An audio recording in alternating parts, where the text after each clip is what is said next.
possible ça encore.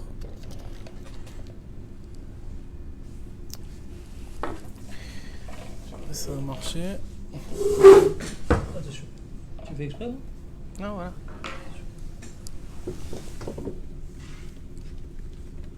C'est quoi cet appareil meilleur? Hein? C'est quoi cet appareil là? Ça va quoi? Attends une seconde, je pense qu'on est déjà lancé? Non, c'est... Ah ouais, c'est lancé, bon, prochain. Il faut juste... Ça, c'est pour le... C'est un ampli? Ouais, c'est pour le micro, le Hachem. Attends, juste une seconde, j'ai lancé le truc, mais... Oh, Hachem, on va y arriver. C'est toujours, dites-moi si le son il est bon, Bezrat Hachem. Erev Tov à tous. Erev Tov à tous, Bezrat Hachem. On va essayer d'arriver à partager ensemble la Torah de Rabbeinu ce soir encore une fois. Si j'arrive à venger tout ça. Zakoubaour, Bezrat Hachem. Encore une fois, on va descendre un petit peu. J'aurais dû... Hop là. Voilà, ça vous donne le temps de vous connecter. Bezrat Hachem et Seta Dishmaya. Donc on est...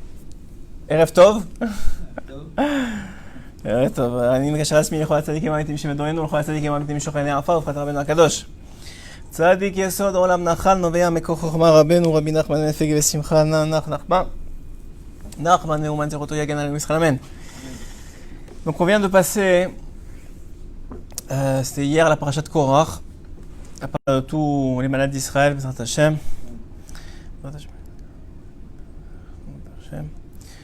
Et les Fef Avdalim, les Onishmat, David Ben Mani, toutes les Neshamot Gdoshot de Ram Israël. Shavua Tov à tous, Bezrat Hashem. Refoua Shelema, Tshuva Shelema pour Jérémy, Shimon Ben Sarah, Bezrat Hashem. Et pour nous tous.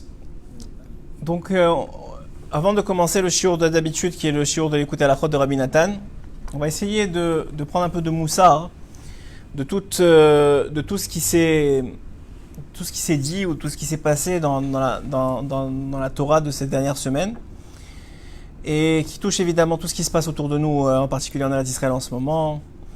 Il n'y a rien qui est, comme le dit le Rebbe Lubavitch dont ça a été élu là aujourd'hui, que chaque paracha, chaque moment de la Torah, elle correspond à une alia, à une situation qui est connectée à la vie du peuple d'Israël pendant cette période-là.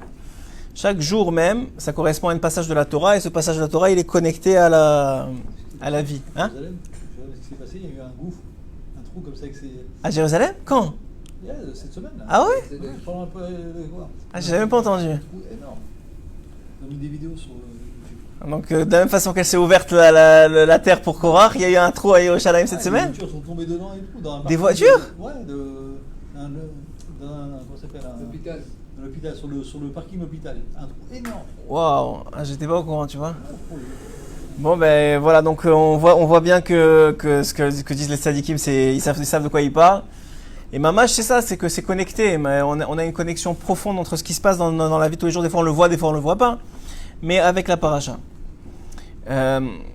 C'est pour ça que des fois, même dans Parashat de Korach, il y avait une fois un rav qui devait être intronisé comme rav de Keila pendant la période. Il a dit, j'accepte le poste, mais vous ne m'annoncez pas pendant Parashat de Korach. Vous m'annoncez après. C'est-à-dire, je veux pas de marloquette, je veux pas d'histoire. On sait que la Gemara, elle dit que toutes les marloquettes, elles ont dans l'histoire de la marloquette, dans toute dispute, il y a encore cette réminiscence de Korach et Adato, de Korach et de Datan Vaviram, de tout ce qui était là, présent.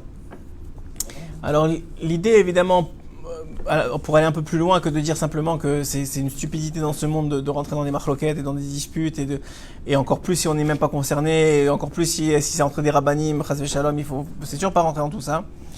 Il faut s'éloigner le plus possible de tout ça, mais ça c'est une évidence, on n'a même pas besoin presque de le dire.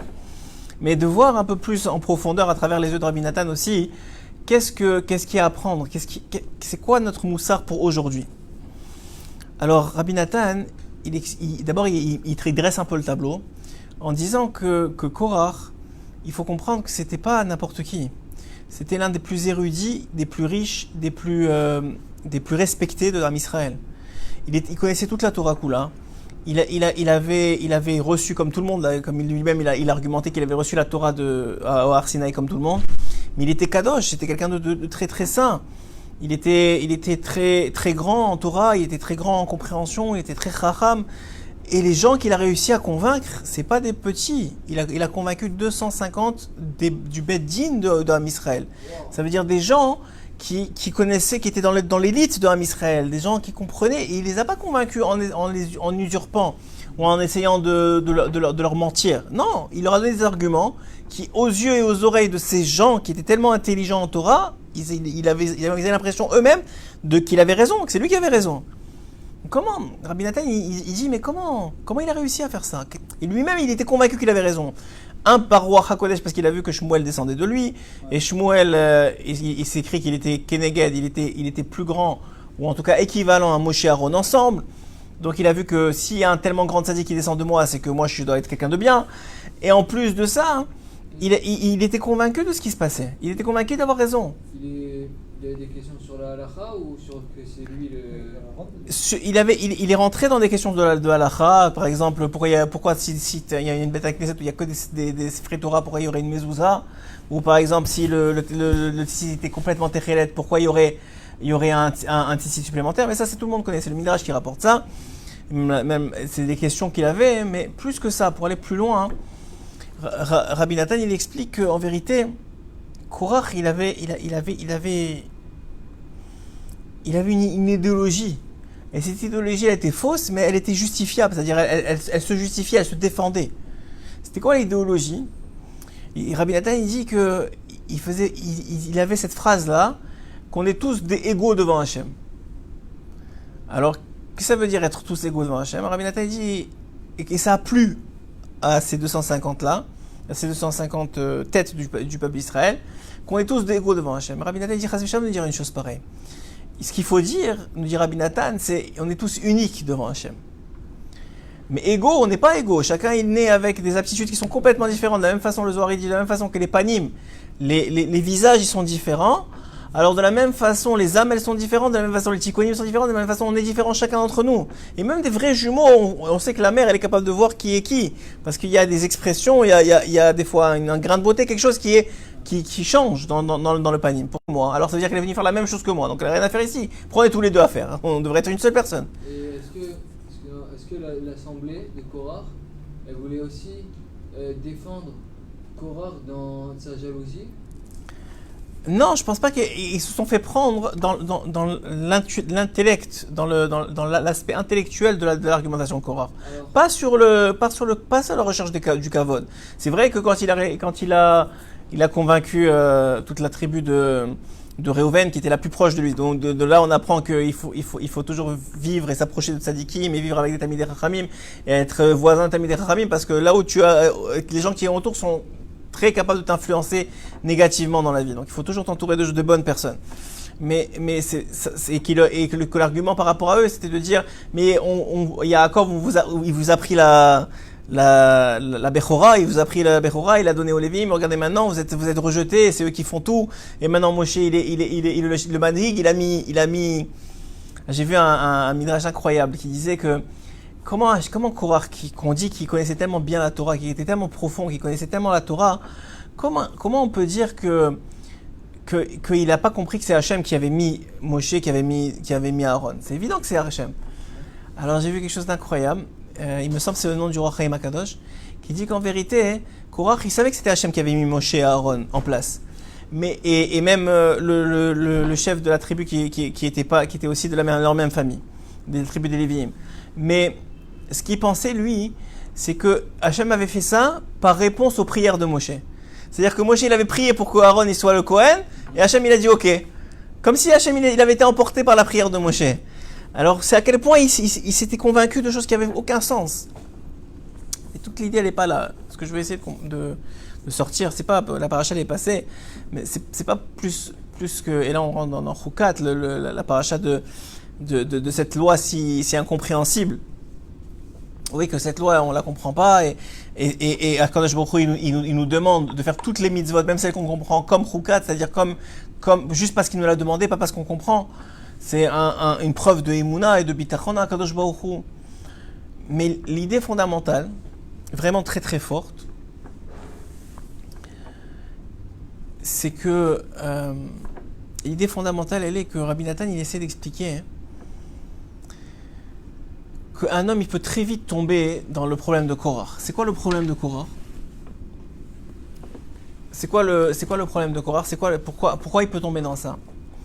Parce que Korah, il pensait que si tu acquiers de la Torah, si tu deviens un grand Talmid Chacham comme il était lui-même, eh bien la Torah elle est accessible à tous.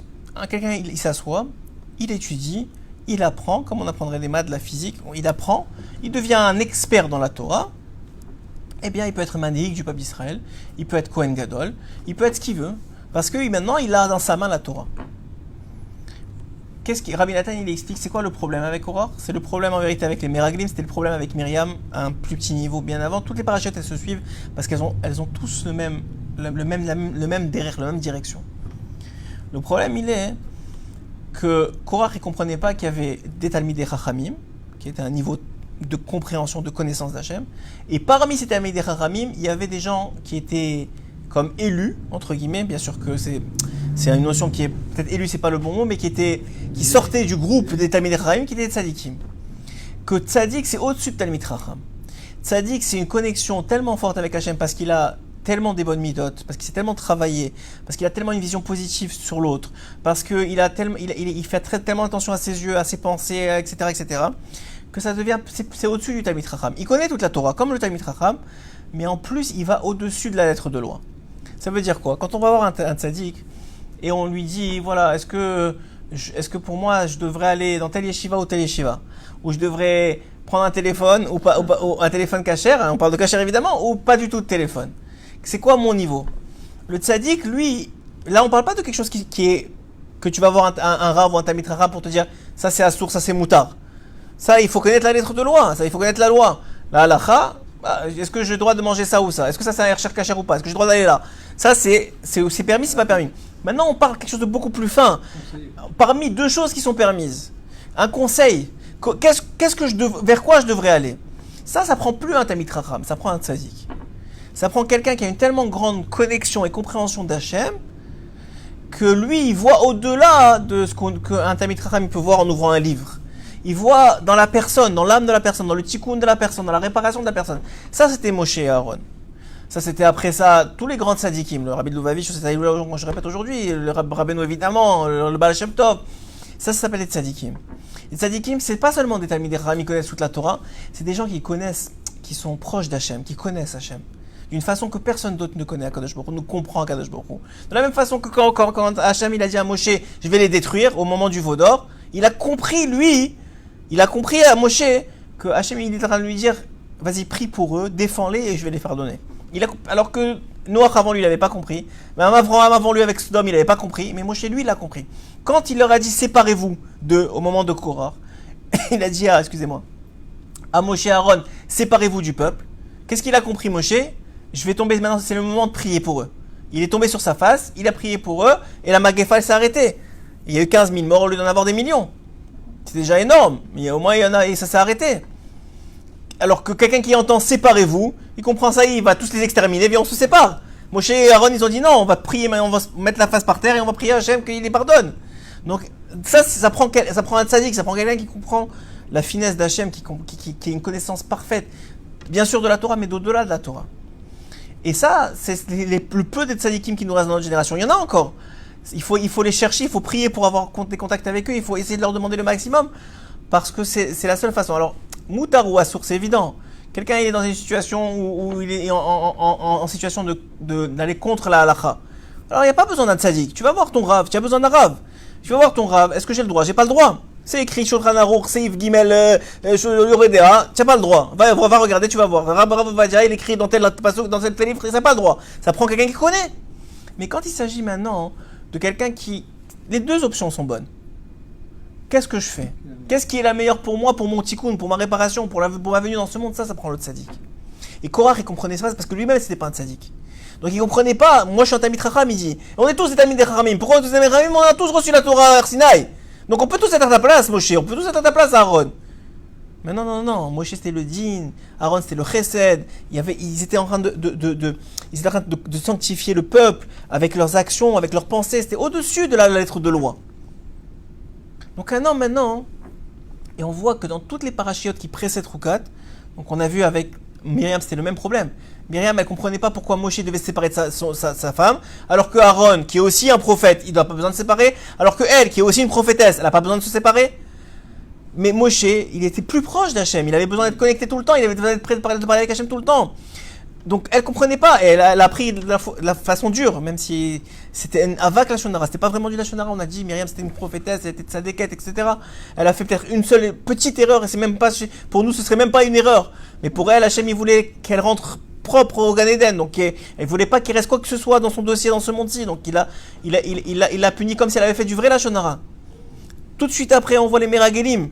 Les Meragelim, les seuls deux qui, comme j'avais dit la dernière fois, les seuls deux qui ont été sauvés, c'est Yoshua bin Nun et Kalev ben Yefuneh. Pourquoi Yoshua bin Nun? Parce qu'il avait Moshe comme maître, et qu'il l'a béni, et il était connecté à lui. Et Kalev ben Yefuneh parce qu'il est parti prier chez les Havot. Pourquoi? Parce qu'ils étaient connectés au Tzadikim. Donc ça veut dire que ce que dit Rabbi Nathan, ça a l'air un peu faux à dire.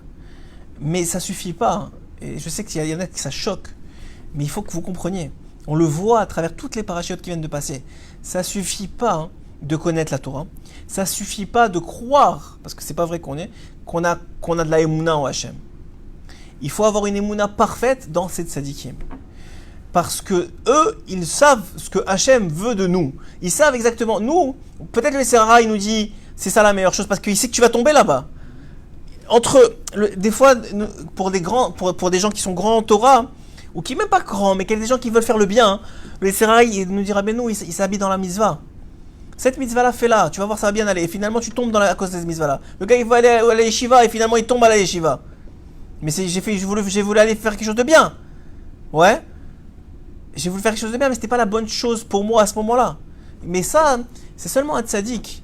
Je sais que le Rav Amos, par exemple, à Natania, il reçoit et il voit des choses. Le Rav Kanievski, n'en parlons pas. Le Rav David Aboursera. C'est des gens qu'on a besoin aujourd'hui, qui sont très difficiles d'accès. Mais qu'un homme, il doit pleurer, prier pour demander des vraies questions sur sa vie. Qu'est-ce que je fais? Pas juste à un Rav. Tu peux pas demander en vérité à un Rav, qui est même un Tamid Chacham, quelque chose qui est au-delà de la lettre de loi. Il faut comprendre ça. C'est pas Moutar ou Assour, tu peux demander, mais un vrai conseil. Même quand les gens ils viennent te demander, tu dis, tu peux donner selon ton avis, mais c'est pas Rav Kanievski. Tu vois pas des choses. Tu sais pas la Neshama d'où elle est venue, pourquoi elle est là, combien de fois qu'est-ce qu'elle a réparé exactement. Des fois le gars il te raconte, tu entends quelque chose, mais c'est pas vrai ce qu'il te raconte. Ou des fois il te raconte sa perception des choses, qui est pas la vraie perception. Lui-même il est trompé par son Yetzer Hara. Donc un homme il doit pleurer, il doit prier pour courir après les tzadikim. S'il en connaît un, de faire tout ce qu'il faut pour aller le voir, pour lui demander une bénédiction, mais surtout pour lui demander des conseils. Qu'est-ce que je fais? Où je m'en vais? Pour avoir des vrais contacts presque quotidiens avec lui, ou toutes les semaines. Il y a des gens qu'on peut encore tenir comme ça. Et encore dans la génération. Et c'est quelque chose qui est fondamental. Alors bien sûr, ceux qui sont connectés à Rabbeinu, ils savent qu'avec Rabbeinu, quand on est dans un certain niveau, des fois on tombe, mais quand on est dans un certain niveau de connexion, alors on peut parler avec lui, on reçoit des messages de lui. Mais de façon générale, il y a encore des tzadikim qui sont encore vivants. Alors même chez Breslev, il y en a qui disent oui, mais c'est pas comme Rabbeinu. Peut-être c'est pas comme Rabbeinu. Mais il y en a qui ils ont pas de connexion avec Rabbeinu. Qu'est-ce que tu vas faire? Tu vas les laisser tout seuls. Alors il faut les guider. Un homme il peut pas choisir. Un homme il peut choisir entre le bien et le mal qui est clair. C'est-à-dire ça c'est Assour, ça c'est Moutar, grâce à n'importe quel Rav qui connaît la halakha, qui a fait ses théoudot et qui sait qu'est-ce qui est Moutar, qu'est-ce qui est Assour. Et même dans les rabbanim, il y en a qui sont spécialisés dans la cacheroute, il y en a qui sont spécialisés dans la tarat et mishpacha, il y en a qui sont spécialisés dans d'autres choses. Et chacun, en fonction de sa spécialité, tu demandes, etc. Ça c'est normal. Ça c'est Moutar, ça c'est Assour. Mais quand il s'agit de savoir deux choses qui sont Moutar, qu'est-ce qui est la meilleure pour moi? Il y a que les tzadikim qui peuvent te guider. Il n'y a personne qui peut te guider, il n'y a personne qui peut te dire, il n'y a personne qui est à ta place. Comme il a dit, pas Elisha Ben Abouya, Rabbi Zarban Oudaria, qui est parti avec toutes les femmes du monde, ouais. Il est parti avec toutes les femmes du monde, il a fait toutes les 400 coups. Après ça, il est tombé sur une femme qui l'a fait réaliser qu'il était en train de faire la plus monstrueuse chose de sa vie. Il a voulu faire tchouva, il est parti, la Magmara elle dit, je sais pas si une image, mais qu'il est parti entre deux montagnes, il a commencé à prier le ciel de l'aider, le ciel lui a dit, mais qu'est-ce que tu veux chez moi? Moi-même, il faut que je m'aide moi-même. Il est parti voir les montagnes, il a dit, mais moi-même, il faut qu'on se sauve nous-mêmes. Qu'est-ce que tu nous demandes à nous? Mais c'est la même chose, les rabbinim, vous allez voir, eux-mêmes, ils doivent se sauver. C'est-à-dire, c'est pas ça, tu as vu, on parle de Korach, on parle de ceux, les Meraglim, c'était des sommités du peuple d'Israël. C'était des gens qui dépassaient de loin tous les rabbinim d'aujourd'hui. En Torah et en compréhension de la Torah. Ils avaient vu Hachem au Mont Sinaï. Ils avaient vu la mer s'ouvrir. Ils avaient vu les miracles de l'Égypte. Et pourtant, ils sont tombés. Ça veut dire qu'il y a encore une fois, la Torah, c'est Samchaim ou Sammavet. C'est sûr que sans Torah, tu ne peux pas aimer Hachem, tu ne peux pas connaître Hachem, tu ne peux pas avoir peur d'Hachem. C'est une évidence que la Torah, une journée sans Torah, c'est une journée qui est partie à la poubelle pour un homme. C'est une évidence, c'est même pas une question ça. Quelqu'un qui vit dans la Torah, mais il se fait balancer de droite, de gauche, pas dans les choses qui sont permises, dans les choses assourdes, il tombe. C'est une question de semaines, de mois, que le gars qui étudie pas tous les jours, il va tomber, c'est sûr. Comme il dit le Chafetz Chaim sur les halachot de Shabbat, celui qui étudie pas les halachot de Shabbat, il tombe, c'est sûr. C'est même pas une question. Ça, dans la faute, c'est sûr. Maintenant, on te parle de quelqu'un que lui, il étudie tous les jours. Il essaye de se rapprocher d'Hachem. Et il a un rave. Que chaque fois qu'il veut savoir qu'est-ce qu'il y a sur qu'est-ce qui est moutar, il demande. Mais il y a des choix dans la vie qui sont au-delà de la lettre de loi. Qui sont, est-ce que je vais à droite ou je vais à gauche? Est-ce que je dois marier celle-là ou celle-là? Est-ce que je dois... Les deux, elles sont cachères. Les deux, elles sont tsignout. Comme je vous ai raconté sur l'histoire de l'enfant juste avant, de la famille. Deux familles, ce que je disais dans Mishkan Shiloh cette semaine. Deux familles qui étaient sur le même palier d'immeuble, qui habitaient Bnei Brak, qui étaient tous les deux, ils ont envoyé leurs enfants dans le même cheder. Il y en a un qui est sorti Talmid Chacham et Rosh Yeshiva, et l'autre il a quitté la Torah.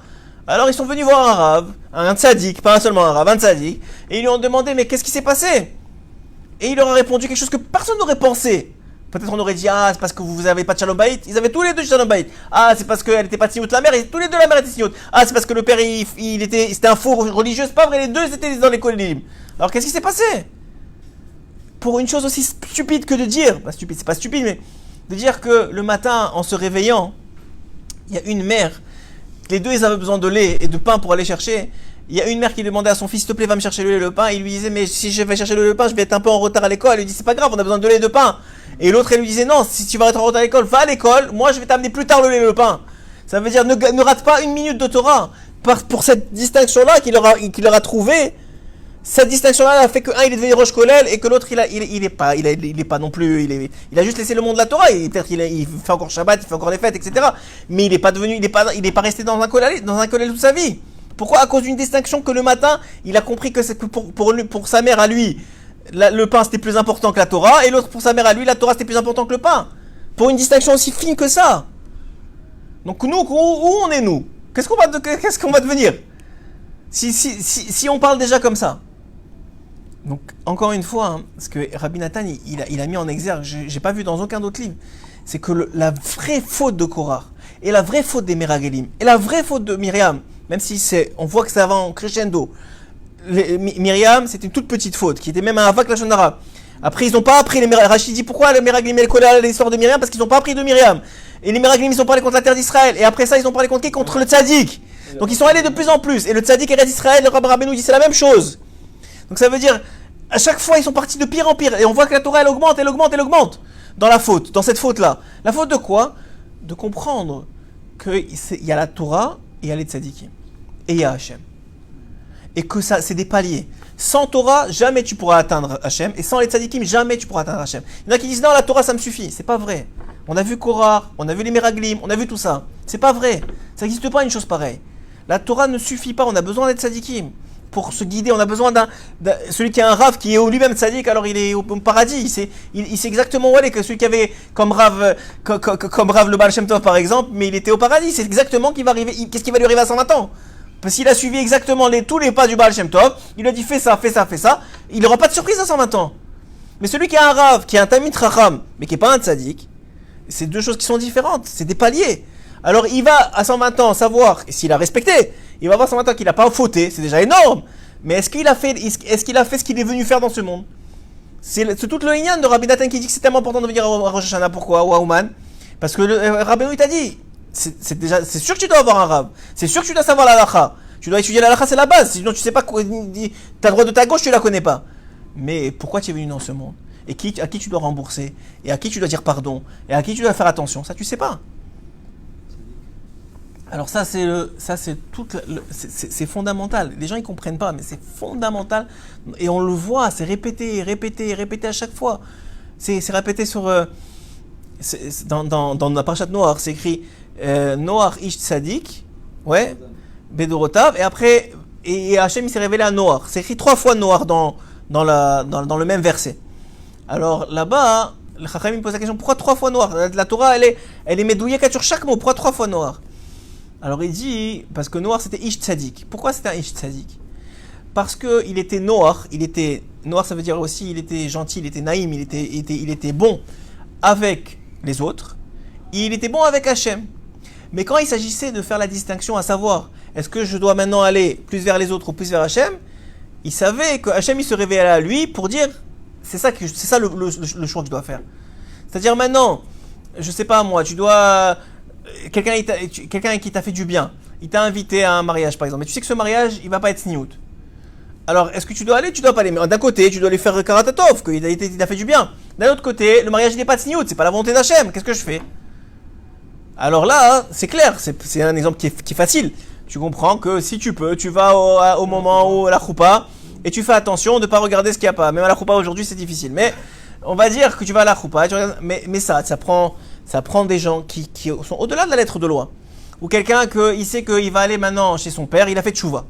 Il va aller maintenant chez son père, et son père, il respecte pas tellement la cache-route. Il fait attention parce qu'il veut faire plaisir à son fils, mais il se met dans la chose. Et il sait pas, maintenant il est dans une salade, il a une salade devant lui, et le Petrosilia, il sait pas s'il a été vérifié ou pas.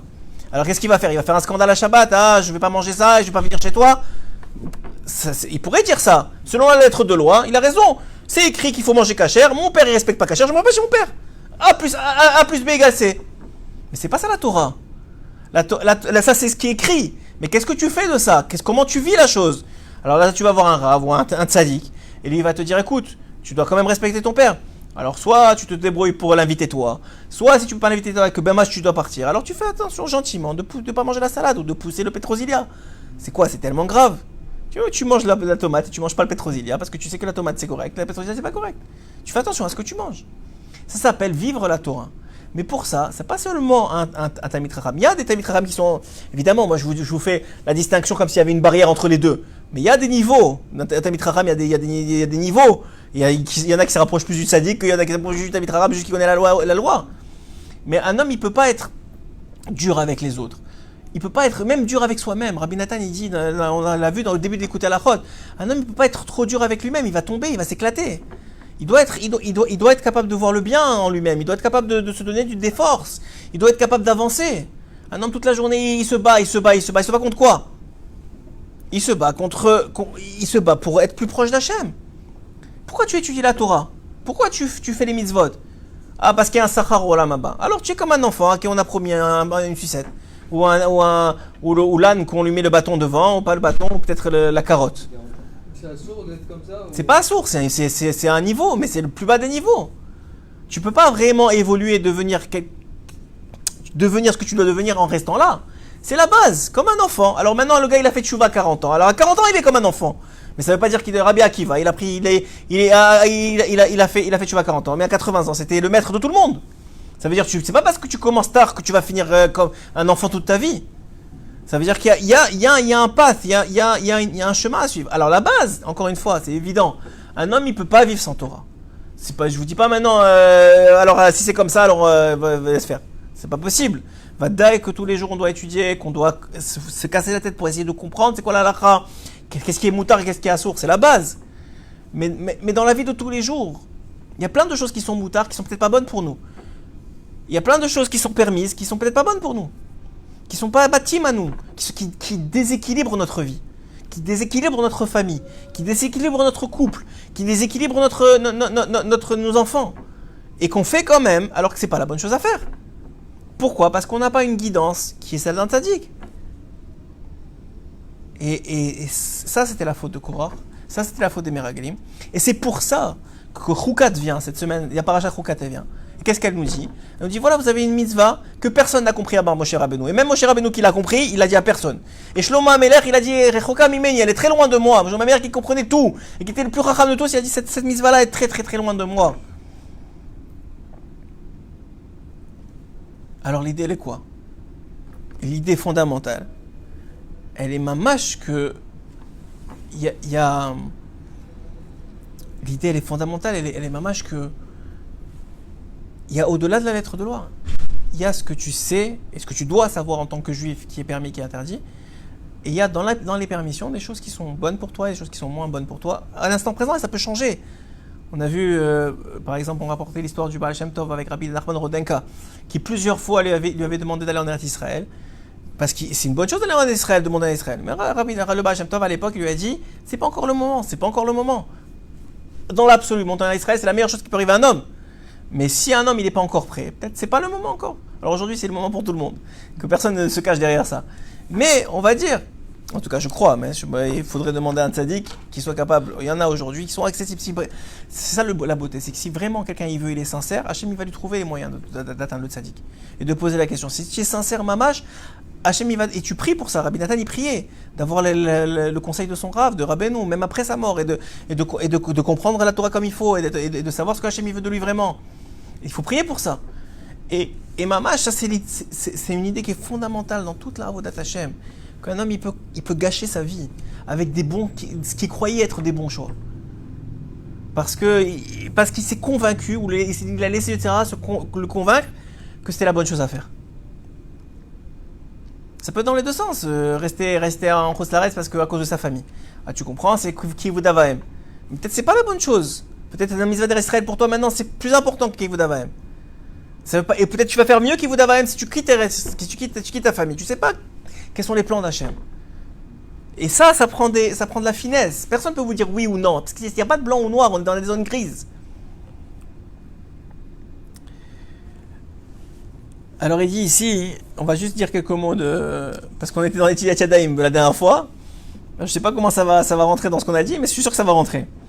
Kiyash Bechinat Keseder Shelo Keseder. Alors il y a des choses qui sont selon le Seder, selon la loi. Il y a des choses qui ne sont pas selon la loi, qui ne sont pas dans le Seder des choses. Shem Bechinat Achor Vakedem Tsartani. Bechinat Adam Vachava, Aleph Bet Ashar. Ki Adam hu Bechinat Chavaya, Bemiloui, Alfin, Shei Bechinat Keseder, Bechinat Kedem, Bechinat Aleph Bet Seder. Alors il dit que l'homme, c'est censé être celui qui met du Seder dans la vie de la maison. Il dit voilà, le Seder de la maison c'est, on va dire, je sais pas moi, le matin je vais étudier, après ça il y a tel temps de famille, après ça la femme elle réagit aux événements, il y a des enfants, il y a la nourriture, il y a les trucs, normalement dans un couple on va dire comme c'était à l'époque des Juifs, c'est-à-dire qu'il y avait l'homme qui travaillait et la femme qui s'occupait de tout ce qui était la maison. Aujourd'hui les choses ont changé pour différentes raisons, il faut s'adapter. Mais on va dire dans un seder normal, comme ici il explique ici, alors l'homme c'est lui qui mettait le seder de la maison. Et la femme qui était toujours en réaction par rapport. Et c'est beaucoup plus difficile d'être en réaction. Et encore aujourd'hui, on voit, la femme en général, elle doit mettre plusieurs casquettes. Elle doit s'occuper de la maison, s'occuper des enfants, s'occuper maintenant du travail. Elle a beaucoup de casquettes à mettre, elle est tout le temps en réaction. Et c'est très difficile, elle est toujours... Un homme il comprend pas, déjà Motsai Shabbat, il dit bon alors qu'est-ce qu'on fait demain? Il faut faire ça, ça, ça. Et la femme, elle stresse déjà, elle dit que tu me parles demain, on est samedi soir, reste pas tranquille. C'est-à-dire demain, je vais prendre assez de claques demain, je veux profiter de mon samedi soir. Mais toi, tu vas pas vivre demain si tu n'arrives pas à avoir un céder pour demain. Parce que demain va arriver, l'homme il va arriver demain, et s'il a pas son céder, ça va aller n'importe comment. Alors que la femme elle est tout le temps en réaction de ce qui se passe. Alors il dit ici, l'homme, c'est un Adam, il est bécéder, il est dans la chronologie des choses. Et la femme, elle est tout le temps en réaction. Et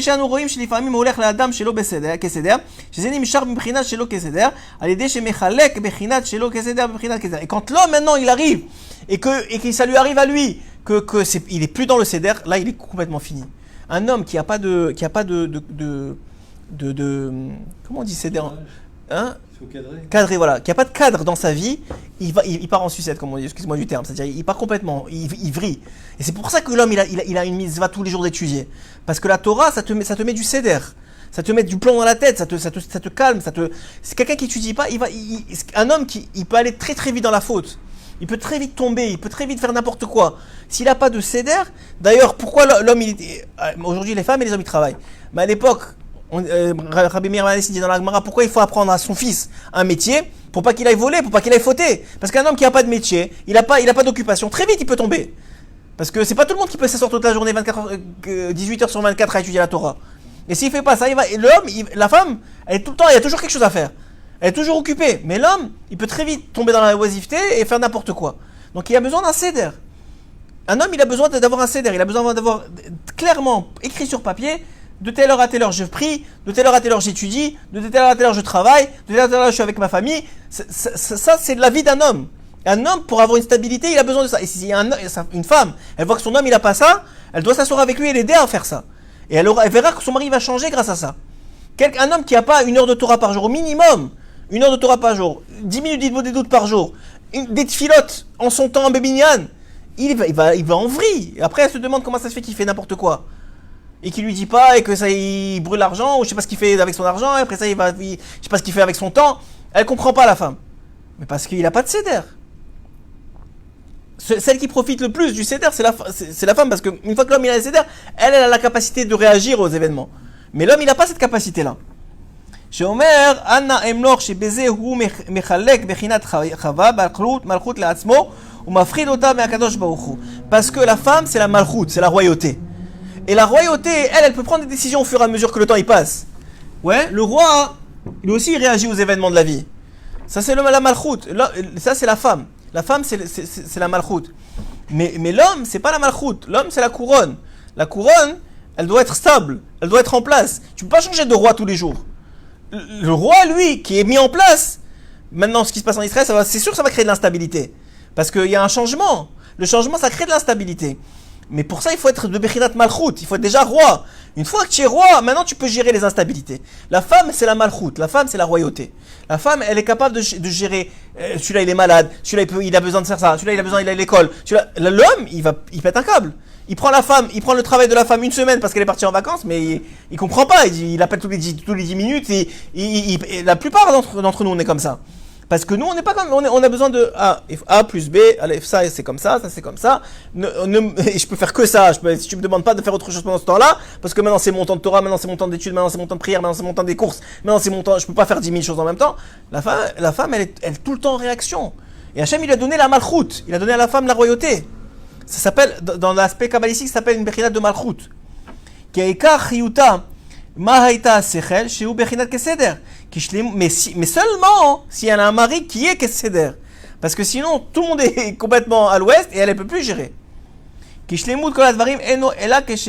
D'ailleurs, c'est pour ça que la femme, elle demande à l'homme, quand est-ce que tu vas rentrer? Alors, toi tu lui dis, vers 8h. Et là tu arrives à 9h. Et elle te fait la tête. Mais tu dis, mais je comprends pas, ça va, je dis vers 8h, je savais pas, j'avais ça.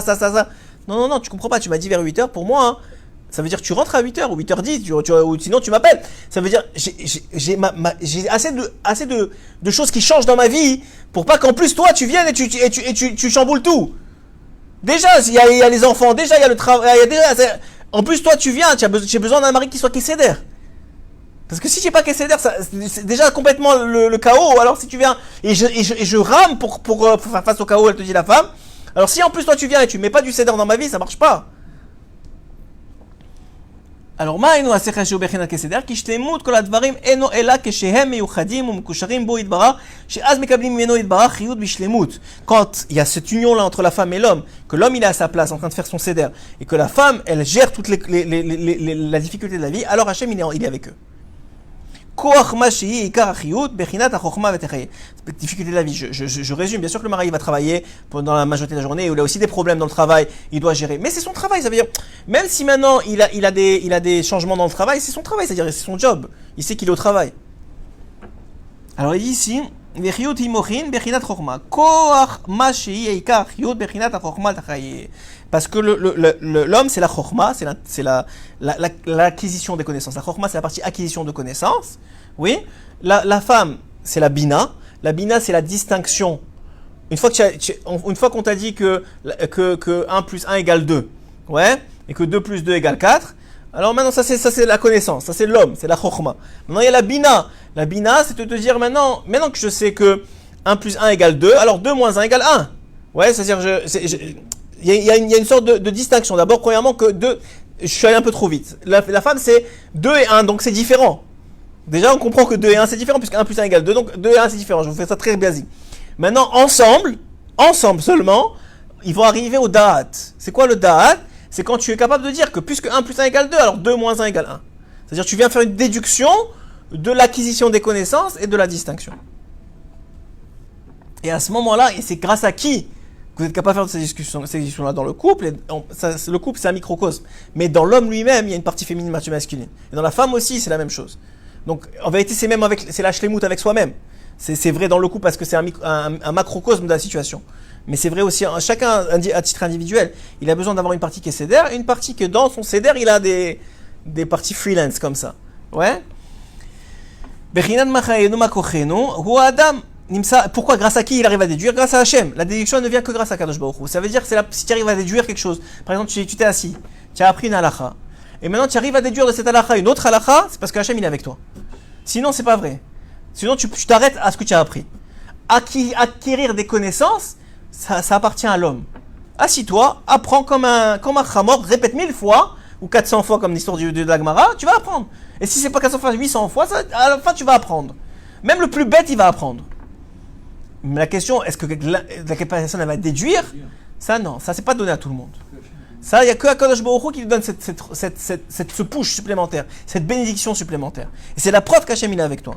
Et c'est la même chose dans le couple. Quand un homme il est dans un seder, et quand la femme elle gère les événements qui débalancent la vie de tous les jours, et que eux deux ensemble ils ont une union qui est bonne, alors à ce moment-là, ils arrivent à avoir la déduction. Maintenant le problème il est, quand l'homme il veut que sa femme elle soit dans le seder, c'est-à-dire il veut qu'elle soit à sa place, ou que la femme elle veut que l'homme il gère tout ce qui est mouvant dans la vie. Quand il y a un changement de force, là il n'y a plus d'équilibre. Il faut se rappeler, c'est vrai, on en parlait juste avant, n'est-ce pas Gamiel? On en parlait juste avant. Non mais dommage, on en parlait juste avant. Le plus important, le Rambam il rapporte ça. Le plus important, c'est toujours se rappeler qu'il faut atteindre un équilibre. C'est le plus important dans tout. Il faut atteindre un équilibre. Il faut atteindre un équilibre. C'est ça le plus important. Il faut atteindre un équilibre. C'est l'équilibre. C'est pas forcément être le plus érudit, c'est pas forcément être le plus beau, c'est pas forcément être celui qui réussit le mieux. C'est pas ça le but de la vie. Le but de la vie, c'est d'atteindre un équilibre qui nous permet d'être en équilibre avec soi-même et surtout avec Akadosh Baruch Hu. Et de monter petit à petit, parce qu'une fois que tu es en équilibre, Hachem il va te monter. Hachem va te faire grimper les échelons. Mais il faut avoir un équilibre. Quelqu'un qui va aller trop vite, il tombe. Quelqu'un qui va aller trop doucement, il tombe. Il faut être tout le temps en équilibre, tout le temps en équilibre, tout le temps en équilibre. Dans le couple, c'est vrai, dans toutes les relations humaines, toi en tant que parent avec tes enfants, il faut qu'il y ait un équilibre de respect, un équilibre d'amour, un équilibre de crainte, ce que dit Shlomo Ameler, j'attire avec la droite et je pousse avec la gauche. Il y a un équilibre, dans chaque chose de la Torah, il y a un équilibre. Qu'est-ce qui aide à trouver l'équilibre? Le tzaddik. Le tzaddik, ça revient exactement à ce qu'on a dit au début, c'est le tzaddik qui t'aide à trouver un équilibre. C'est le tzaddik. Alors, qui vous voulez comme tzaddik? Ça change rien, il y a des tzaddikim, il y en a plusieurs. Il y en a qui sont... Plus on est malade, plus on veut le meilleur des médecins. Chacun il trouvera son compte là où il est. Mais il y a un équilibre. L'équilibre, il est là. Le tzaddik, il t'aide à trouver l'équilibre. Toi, tu croyais qu'il fallait tuer 15 heures par jour. Mais tu n'as pas vu ta femme qui est en train de te péter un câble et que ta vie de famille, elle part dans la mauvaise direction. Toi, tu croyais que le but, c'était la réussite sociale. Et tu travailles 15 heures par jour. Et tu croyais que c'était ça le but, et c'était ça qu'il fallait, parce qu'il fallait gagner de l'argent. Et finalement, tu vois que ta vie de famille, elle pète un câble, que tu n'as pas de Torah dans ta vie, donc tu n'as pas d'équilibre. Il faut un peu de tout. Il faut de la Torah, il faut de la parnassa, il faut de la famille, il faut de tout. Il faut trouver un équilibre. Il ne faut pas être dans l'excès dans rien. Et il ne faut pas se laisser non plus avoir par le Sahara qui t'appâte en te disant il te faut plus d'argent, ou il te faut plus de Torah, ou il te faut plus d'études, dans tout. Il ne faut pas le laisser te parler comme ça. Non, moi maintenant je suis dans un équilibre. J'ai 2 heures Maintenant, c'est vrai qu'on essaye toujours de s'améliorer. Si j'ai un équilibre, alors j'essaye de changer mon équilibre de très peu. De très peu, 10-15 minutes, je change mon équilibre pour voir si ça reste en équilibre. C'est comme si tu es maintenant sur une balance, tu ajoutes un peu de poids, tu vois si ça reste. Mais si ça complètement ça tombe, tu reviens, tu enlèves le poids tout de suite. Si maintenant tu ajoutes une demi-heure de Torah, et tu vois que tu restes en équilibre, ta femme et tes enfants ça va bien, le travail ça va bien, la parnassa c'est équilibré, continue. Si tu vois que ça déséquilibre, ça veut dire Hachem si te dit non c'est pas le moment. Et ça prend de la hanava. Pourquoi tout le monde dit que le problème de Korach c'est qu'il était Gaftan? Mais Gaftan de quoi? Il était riche, il avait du kavod, il avait de la chorma, il avait tout. De quel Gahava? Cette Gahava, il avait une Gahava de vouloir être encore plus proche d'Hachem. C'est pour ça qu'il voulait vraiment. Il n'avait pas des mauvaises intentions, Korach. Il voulait se rapprocher d'Hachem. Il a dit, pourquoi lui, il est Kohen Gadol, il rentre au Kodesh HaKodashim et pas moi? Moi aussi, je veux rentrer au Kodesh HaKodashim. Mais c'est pas pour toi. C'est pas pour toi, on n'est pas tous égaux devant Hachem. Hachem, il a choisi à chacun un rôle. Mais tout le travail de ce monde, toute la difficulté de ce monde, c'est trouver son rôle, trouver sa place. C'est trouver sa place. Et Mamash, c'est ça tout le travail. Et voilà, regarde ce qu'il te dit. On a pris la Keta parce qu'on est là dans l'écoute à la chod, mais c'est exactement ce qu'il te dit. Tu as la place de l'homme qui est dans le céder. Tu as la place de la femme qui est en réaction. Tu as l'équilibre entre les deux, que chacun il aide l'autre. Et comme ça, ça évolue positivement. Voilà, je pense qu'on a bien résumé ce qu'on voulait dire aujourd'hui. En tout cas, avec l'aide d'Akadosh Baruch Hu, B'Siata Dishmaya toujours. Et on prie pour être en équilibre, pour toujours être en équilibre, avoir de la Torah dans notre vie, être capable de la vivre, cette Torah-là, avoir de la parnassa dans notre vie. Personne n'a dit qu'il faut être pauvre. Avoir une vie de famille qui est équilibrée, des enfants qui sont dans la Torah. Pourquoi tu vas investir tellement de temps dans des enfants et finalement ils vont partir en cacahuète? À quoi ça sert? Donc là aussi, toi tu vois pas l'avenir. Mais le tzaddik, lui, voit l'avenir. L'histoire de ceux qui sont venus voir le Rav Ephraim et qui lui ont dit, on voudrait un conseil pour notre enfant. Il a dit, quel âge il a? Il a dit, il a 2 ans. Il est trop tard. Comment il est trop tard? Il a juste 2 ans.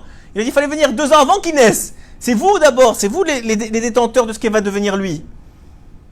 Alors, trop tard, ça veut bien sûr, c'était pour les choquer, pour les réveiller. Il n'est jamais trop tard. Mais c'est une évidence qu'il y a un équilibre. Encore une fois, il y a toujours cet équilibre-là à trouver dans chaque situation de la vie. Maintenant, un homme, une famille, ils veulent encore plus d'enfants. C'est une mitzvah d'avoir plus d'enfants. Mais là, ils ont tant d'enfants. C'est un équilibre pour eux. Il faut vérifier, c'est bien, c'est pas bien. Il faut voir les tzadikim, c'est bon pour nous, c'est pas bon pour nous. Chaque chose, nous, des fois, on croit, c'est écrit dans la Torah, il faut faire ça, là, il faut le faire. Mais peut-être, c'est pas le moment pour toi de le faire. Sans transgresser. On parle pas maintenant de transgresser la Torah. C'est pas d'ailleurs que non. On parle de quelqu'un qui veut ajouter de plus, qui va être meilleur encore. Comme c'est écrit dans le Shulchan Aruch, on prenait à la radio Shulchan Aruch, c'est qu'il faut il faut réveiller le matin. Ça veut dire qu'il faudrait réveiller tous les matins, 4h du matin. Est-ce que c'est pour tout le monde? Pourtant, c'est la première ligne du Shulchan Aruch. Il faut réveiller le matin. Ça veut dire qu'avant l'aube, il faut être réveillé. Ça veut dire qu'à 4h du matin, on devrait être réveillé. Et que Bediavad, le Rama, il ajoute, bon, mais si jamais j'étais pas réveillé à 4h du matin, alors, s'il te plaît, ne te réveille pas plus tard que les minyanim. Au moins, tu fais prière minyan. Aujourd'hui, jusqu'à 8h30, tu peux trouver un prière minyan. Après ça, c'est un problème même selon le Rama. Mais quelqu'un qui comprend pas ça, il dit, tu sais quoi, je me suis pas réveillé à 5h du matin, alors je vais dormir jusqu'à 11h. Parce que de toute façon, j'ai raté. Mais il a rien compris. Il a rien compris. C'est stupide. C'est pas du B. Il dit, si je fais pas la lettre de loi, c'est-à-dire si je fais pas le mieux, alors c'est pas la peine. C'est pas vrai. Et d'un autre côté, quelqu'un il dit, je vais toujours faire 8h30 parce que sinon Non! Fais 8h30. Si tu vois que ça marche bien, fais 8h. Si ça marche encore mieux, s'il y a un équilibre, fais 7h30. Peut-être un jour tu vas arriver à 5h du matin. C'est-à-dire, il y a le fait, c'est quoi mon niveau? Il faut se connaître. Et le fait et c'est écrit, qu'il faut avancer dans la vie. Mais toujours dans l'équilibre, toujours dans l'équilibre. Et dès que tu vois qu'il y a un déséquilibre dans quelque chose, ça veut dire que le poids, il est trop fort. Tu as mis trop de poids. Sur toi-même, sur les gens autour de toi, tu as mis trop de poids. Et c'est la faute de tout le monde. Tout le monde fait ça. Tout le monde fait ces erreurs-là. Et on croit qu'on fait du bien, mais on ne fait pas du bien. Il faut avoir un équilibre. Une fois qu'on a l'équilibre, tu ajoutes un peu. Tu ajoutes un peu. Et tu pries beaucoup, parce que des fois, on n'est pas bien avec notre situation. Des fois, on n'étudie pas assez. On dit, mais j'aurais voulu étudier plus. Et c'est sincère. Mais c'est pas bon pour toi pour l'instant. Est-ce que c'est possible de dire c'est pas bon pour quelqu'un d'étudier plus? Il n'y a que les tzadikim qui disent une chose pareille. Comme celui qui est venu voir le Baal Shem Tov Akadosh. Et il était Rosh Kolel. Et il lui a dit, il a fait une faute. Et il s'est rendu compte qu'il a fait la faute. Il est venu voir le Baal Shem Tov pour un tikkun. Il lui a dit maintenant, à partir de maintenant, tu dois devenir taxi. Non. Ouais. Il lui a dit maintenant, à partir de maintenant, jusqu'à la fin de ta vie, tu vas faire calèche, tu vas acheter une calèche, tu vas vendre tes biens, tu vas acheter une calèche, tu vas faire taxi. Roche Kolel. Alors, mais quelle humilité il faut et quelle confiance en tzadikim il faut pour comprendre que c'est ça qu'il faut faire. Il va dire, mais il est fou celui-là. Moi, j'ai toute ma vie, j'ai étudié la Kolel, c'est la meilleure chose, c'est écrit dans la Torah, il n'y a pas plus grand qu'étudier la Torah. Il me dit, mais lui il sait, toi tu sais pas. Et l'autre, et peut-être 99% des Talmidei Chachamim, il t'aurait dit, ce gars il est fou. S'il savait pas que c'était Baal Shem Tov. Quelqu'un il m'a dit ça, il t'aurait dit, mais il est fou celui qui t'a dit ça. Mais lui, il sait que le Baal Shem Tov, il sait pourquoi, il sait c'est ça qu'il faut qu'il fasse. Il voit pourquoi il est venu dans ce monde, qu'est-ce qu'il a à réparer, etc. C'est pas tout le monde qui doit s'asseoir 90 heures par semaine à étudier. Il y en a que oui, ils doivent s'asseoir 90 heures, ils ne s'assoient pas 90 heures. C'est dans les deux sens. Il y en a qui s'assoient, ils devraient être 45 heures, ils sont là que 20 heures. Il y en a qui sont là, qui devraient être là que 20 heures, ils sont là 45 heures. Même dans le bien, on parle pas du mal maintenant, on va dire que le mal c'est une connerie.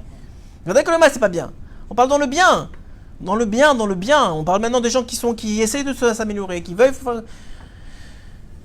Et c'est